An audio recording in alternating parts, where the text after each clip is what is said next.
Hello friends, मैं प्रियंका पाल आप सभी का स्वागत करती हूँ रेडियो प्रोग्राम में, जहाँ आज हम जानेंगे ग्वालियर किले का इतिहास।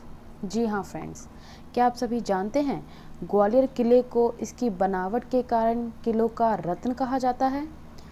यह किला भारत के बीचों बीच मध्य प्रदेश के ग्वालियर जिले में गोपांचल नामक एक छोटी पहाड़ी पर स्थित है। कहा जाता है मानसिंह तोमर द्वारा इस किले को 8वीं शताब्दी में बनाया गया, जिसकी ऊंचाई 35 फीट रही। इस किले में 2 मुख्य द्वार हैं। पहला उत्तर पूर्व, जिसे हाथी पुल के नाम से जाना जाता है, और दूसरा दक्षिण पश्चिम की ओर, जिसे बादलगढ़ द्वार के नाम से जाना जाता है।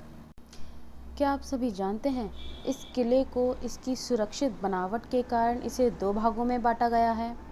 पहला भाग, जिसे गुजरी महल के नाम से जाना जाता है, जो कि रानी मृगनयनी के लिए बनवाया गया, और दूसरा भाग जो कि मान मंदिर के नाम से जाना गया है।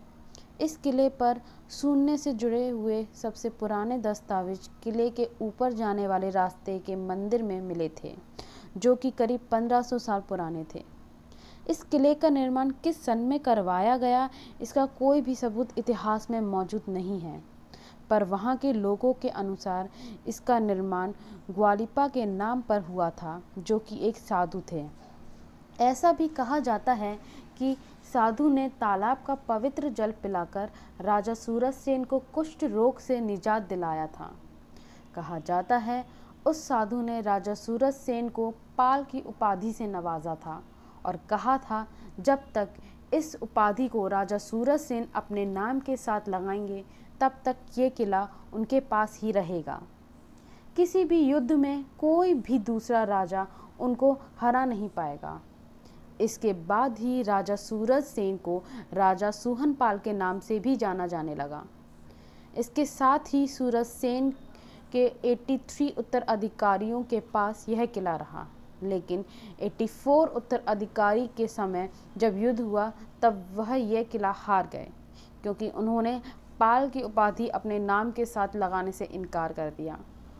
उसके बाद ही 11वीं शताब्दी में मुस्लिम राजाओं ने इस किले को हथियाने के लिए काफ़ी हमले कराए, जिसके बाद महमूद गजनी ने इस किले को अपने कब्ज़े में ले लिया। लेकिन 40 हाथियों के बाद महमूद गजनी ने यह किला वापस कर दिया।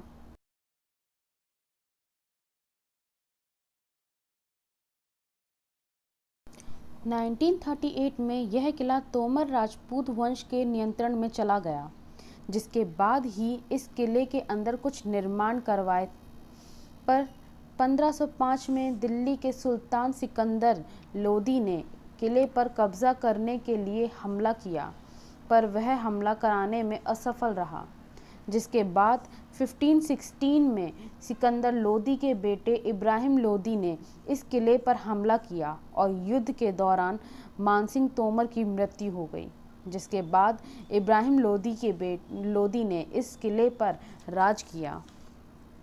कहा जाता है इब्राहिम लोदी के इस किले पर राज करने के 10 साल बाद बाबर, जो कि मुगल वंश के स्थापक थे, उसने इस किले पर हमला कर इसे अपने कब्जे में ले लिया था।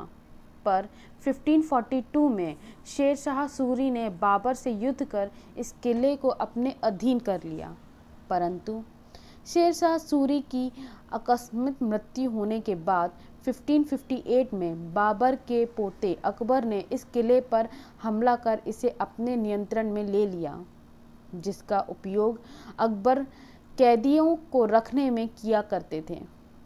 कहा जाता है मुगल साम्राज्य के वंशज औरंगजेब के समय तक यह किला मुगलों के अधीन रहा, पर औरंगजेब की मृत्यु के बाद गौहर से राजाओं के पास इस किले का नेतृत्व चला गया। पर कुछ समय बाद सिंधिया राजाओं ने इस किले पर हमला कर इसे अपने अधीन ले लिया, लेकिन जल्द ही भारत में ईस्ट इंडिया कंपनी से सिंधिया इस किले को हार गया। 3 अगस्त 1780 को कैप्टन पुफान और ब्रूस के समय में अंग्रेज़ों ने इस किले पर अपना कब्ज़ा कर लिया था, परंतु उसी साल गवर्नर वारेन हास्टिंग ने गौहर राणा को उसका किला वापस दिला दिया। पर करीब 4 साल बाद मराठाओं ने ग्वालियर किले पर कब्ज़ा कर लिया, लेकिन यह किला मराठाओं के पास ज़्यादा समय तक नहीं रहा। अंग्रेज़ों ने फिर इस किले को अपने कब्ज़े में कर लिया।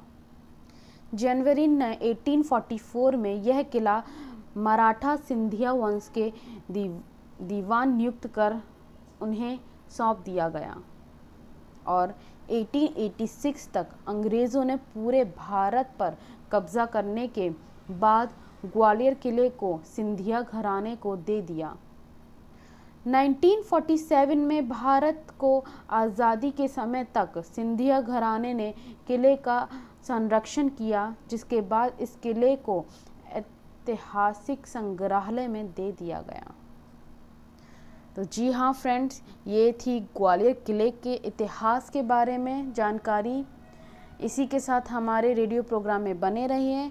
हम आपको ऐसी ही अच्छी और भी जानकारियाँ देते रहेंगे अपनी प्रियंका के साथ। धन्यवाद।